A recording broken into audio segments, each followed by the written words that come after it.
नमस्कार दोस्तों, हमारी गेहूं की फसल अभी 70 दिन से पार हो चुकी है। भैया अभी अपनी गबोट अवस्था यानी गाभावस्था के अंदर पहुंच चुकी है। अभी आगे आने वाले लगभग 5 से 7 दिनों में हमारे पूरे गेहूं की बालियां बाहर आने वाली है। अब इस अवस्था के अंदर हम भैया एक स्प्रे करेंगे। वो स्प्रे हमारे इस गेहूं के उत्पादन को लगभग 20 से 30% तक इंक्रीज करेगा, बढ़ाएगा, और ये हम हर साल करते हैं। तो आखिर वो कौन सी स्प्रे हम करने जा रहे हैं, कौन कौन सी उसके अंदर चीजें हम मिलाने जा रहे हैं, ये सभी जानकारी आज आप लोगों को इस वीडियो के माध्यम से मिलने जा रही है। तो नमस्कार, मैं इंद्रपाल और आप देख रहे हैं देश का सबसे विश्वसनीय फार्मिंग यूट्यूब चैनल देश की जान हमारे किसान। अगर अभी तक इस चैनल को सब्सक्राइब नहीं किया है तो प्लीज़ चैनल सब्सक्राइब कर लीजिए, साथ ही वीडियो को लाइक और दूसरे किसान भाइयों तक शेयर करना बिल्कुल मत भूलिए। तो भाई देखिए, हमारा जो ये गेहूं का प्लॉट है इसके अंदर हमने 2 वैरायटियां लगा रखी है। मैंने बार बार आप लोगों से शुरुआत में जब हमने गेहूं की बुआई की थी उसी टाइम से मैं इस गेहूं के खेत को मैं दिखाता रहा हूँ। हमारे पास टोटल 6 वैरायटियां लगी हुई। जो भी वैरायटी का उत्पादन सबसे ज़्यादा निकल के आएगा हम आपको आखिरी में उस वैरायटी के बारे में बताएंगे। अगर अपन बात करें इस खेत की तो सबसे पहले हमने 31 अक्टूबर को इसी खेत के अंदर बुआई की थी। इसमें इस साइड में आप देख रहे होंगे ये है भाई श्री राम कंपनी का 303 वैरायटी, और इस साइड में आप देख रहे होंगे ये बिल्कुल जो हरे कलर के अंदर दिखाई दे रहा है ना, ये है अजीत कंपनी की 349 वैरायटी। अब दोनों वैरायटी को कैरेक्टर में थोड़ा बदलाव दिखाई देने लग गया। अभी आप देख सकते हो एक तरह से मेड़ जो बन जाती है ना खेत के बीचों बीच, वो बन चुकी है। 303 वैरायटी है ना, वो हाइट के अंदर अब आगे पहुंच चुकी है तुलना में अजीत की 349 से। अब दूसरी तरफ अगर अपन देखें भाई तो जो 303 वैरायटी है ना उसका कलर थोड़ा सा 349 से कम है, मतलब थोड़ा सा पीलापन दिखाई दे रहा है। बाकी दोनों वैरायटियों के अंदर एक साथ एक समान जो भी कुछ हमने खाद वगैरह डाले, जो भी हमने सिंचाई की है, सभी एक साथ की है, बराबर मात्रा में की है। वो बुआई के टाइम भी, पहले सिंचाई पे भी, दूसरी सिंचाई पे भी, तीसरी सिंचाई अभी तक हमने नहीं की, क्योंकि मौसम लगातार एकदम अपसेट चल रहा है। कभी बरसातें हो जाती है तो कभी कोहरा धुंध छा जाता है, तो ऐसी अवस्था के अंदर जमीन है वो सूख नहीं रही। अगर इस टाइम के ऊपर हम लगातार यूं ही सिंचाई करते रहे बगैर कोई सोचे समझे तो हो सकता है फसल के अंदर फंगस जनित बीमारियां है ना वो पनप जाए। तो भैया इस टाइम के ऊपर एक तो हमें मौसम को देखते हुए ना बहुत ही सावधानियां बरतनी है। दूसरा, अगर हमारी फसल लगभग 60 दिन की, 70 दिन की, 75 दिन की हो चुकी है, इस टाइम के ऊपर किसी तरह कोई माइक्रो न्यूट्रिएंट की डेफिशिएंसी दिखाई दे रही है, आपको अपनी फसल पीली दिखाई दे रही है, या फिर उनके नीचे के पत्ते हैं वो पीले होते हुए दिखाई दे रहे हैं, तो आपको सचेत हो जाना है। मैं अभी बताऊंगा आपको इस वीडियो के अंदर आगे चलकर अपन को क्या कुछ करना है। तो देखिए भैया, अभी तक आपने जो भी कोई खाद डाले थे ना, चाहे वो आपने पहली सिंचाई पे डाले हो, बेसल डोज में डाले हो, दूसरी सिंचाई में डाले हो, वो चाहे आपने डीएपी दिया हो, यूरिया दिया हो, पोटास दिया हो, कोई भी माइक्रो न्यूट्रिएंट दिया हो, वो सब नीचे से जो देना था ना हमने वो दे चुके हैं। अब इससे आगे नीचे से देने का कोई मतलब नहीं बनता है। जहां तक मेरा गेहूं फसल के अंदर एक्सपर्टी वो जो बोलती है, मेरा जो अनुभव है, जैसे हमारी फसल 50-55 दिन से पार हो जाती है तो उसके बाद हमें नीचे से कोई भी खाद छिटक के नहीं देना चाहिए।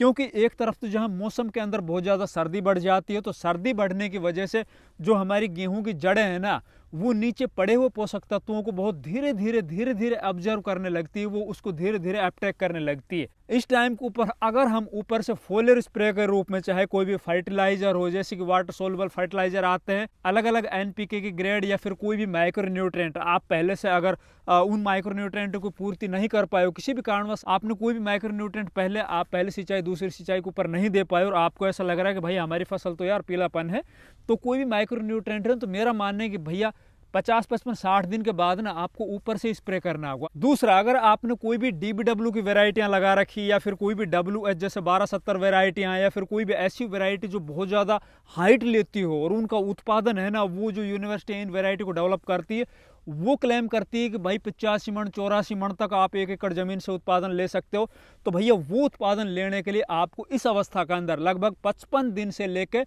और 60-65 दिन के बीच के अंदर, जब हमारे गेहूं के एक पौधे के अंदर पहला नोड बन रहा होता है ना, उसकी पहली गांठ बन रही होती है ना, उस टाइम के ऊपर पीजीआर के स्प्रे करना पड़ेगा। तो इंटरनोड की जो दूरी है ना उसको अगर हमें कम रखना होगा और उसको मोटा रखना होगा, जो इस टाइम पे इसका जो तना है उसको मोटा रखना होगा ताकि आगे चलकर हवाओं के अंदर भी गिरे ना। पीजीआर आप ले सकते हो जो बीएसएफ कंपनी का लिहोसिन आता है ना, 200 ml पर 1 एकड़ जमीन के अंदर, लगभग 100 लीटर पानी में आप 200 ml उस पीजीआर को मिलाइए, अपनी खड़ी फसल के ऊपर स्प्रे कर दीजिए। उससे जो गेहूं इस टाइम के ऊपर अपने हाइट को खींच रहा है ना, वो इंटरनोड की जो दूरी है ना वो कम रह जाएगी। जो 4 पत्ते आएंगे ना, 4 पत्तों के अंदर हो सकता है उनकी जो दूरी अभी बगैर पीजीआर से तो जो बन रही है ना उससे थोड़ा आधी रह जाएगी, तो गेहूं आगे चलकर गिरेगा नहीं। दूसरी अवस्था के अंदर इस टाइम के ऊपर हमें जो ऊपर से स्प्रे करनी है फोलियर में, वो आपको फॉस्फोरस भी लेना होगा भैया, पोटास भी लेना होगा। और फॉस्फोरस इस टाइम के ऊपर क्यों आवश्यक है?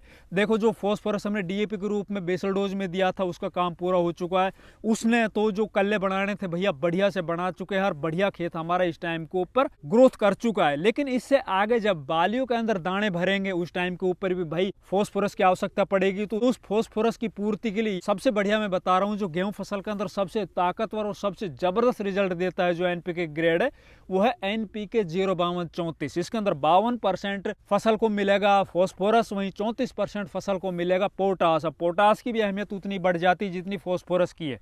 चूंकि आपने पोटास शुरुआत में बेसल डोज में दे दिया था भाई, उसका भी काम अभी तक यहाँ तक आपकी जो फसल है लगभग 60 दिन 65 दिन या 70 दिन की अवस्था में जो भी फसल पहुंच चुकी है, 75 दिन की अवस्था में जो फसल पहुंच चुकी है, यहाँ तक पूरा हो चुका। अब इससे आगे बालियों के अंदर, बालियों का साइज लंबा हो, बालियों के अंदर जो दाने अभी इस टाइम के ऊपर भर रहे हैं ना, वो दाने ज्यादा भरे, क्योंकि जो पहली गांठ जब गेहूं की बनती है ना 55 दिन की अवस्था के ऊपर पौधे में, उसी टाइम के ऊपर एक छोटी सी बाली का भी निर्माण हो जाता है। एक तरह से आप समझ सकते हो जिस तरह से माँ के पेट के अंदर, माँ के गर्भ के अंदर बच्चा पल रहा होता है ना, और उस टाइम के ऊपर किसी भी तरह की उसको पौष्टिक आहार की कमी रह जाए तो बच्चा है ना वो कमजोर रह जाता है, कुपोषित रह जाता है। उसी तरह से इस टाइम के ऊपर जब गेहूं की पौधे के अंदर बाली बन रही है निकलने से पहले, तो एक तरह से वो पौधे के गर्भ के अंदर एक बच्चा पल रहा है, जो छोटी बाली है ना, तो इस टाइम के ऊपर भाई हमें बहुत जरूरी उसके अंदर पूरक पोषक आहार देना। जो भी हम ऊपर से दे रहे हैं, फॉस्फोरस है, पोटास है, और बाकी अगर आपने कोई भी माइक्रोन्यूट्रिएंट की कमी छोड़ रखी है तो माइक्रोन्यूट्रिएंट भी आप दे सकते हो।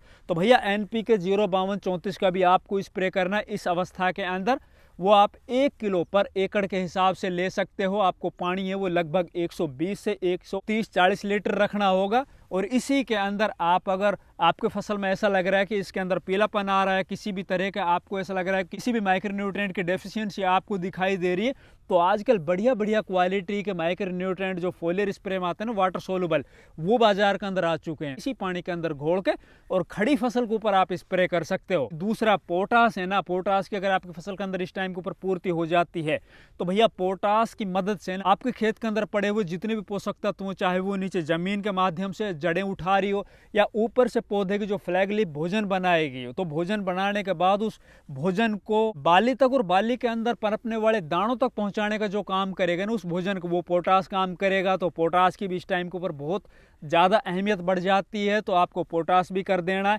इसके अलावा अगर हो सके, आपको ऐसा लग रहा है कि आगे चलकर हमें कोई भी स्प्रे नहीं करनी है, तो भाई इसके अंदर आप बोरोन भी ले सकते हो। 100 ग्राम पर 1 एकड़ जमीन के अंदर वही 100 से 125 लीटर पानी के अंदर मिला के स्प्रे कर सकते हो। बोरोन का भी इस टाइम के ऊपर जो अहमियत है अब आगे चलकर बढ़ने वाली है, क्योंकि बालियों के अंदर जब दानों का भराव होगा तो उस टाइम के ऊपर जो पोलिनेशन होगा ना, तो पोलिनेशन के अंदर अच्छे परागण के लिए ना बोरोन अपनी एक अलग ही अहम भूमिका अदा करेगा। तो भैया ये काम आप अभी इस टाइम के ऊपर अपनी फसल के अंदर कर लीजिए। इससे अगली वीडियो के अंदर मैं आपको बताऊंगा एक और शानदार स्प्रे जिसकी मदद से आप पर डे के हिसाब से 50 किलो अपने उत्पादन को बढ़ा सकते हो। तो हमारी वीडियो अच्छी लगे, वीडियो को लाइक कीजिए, ज़्यादा से ज़्यादा वीडियो को दूसरे किसान भाइयों तक शेयर कीजिए। चैनल सब्सक्राइब नहीं किया तो प्लीज़ चैनल भी सब्सक्राइब कर लीजिए। धन्यवाद।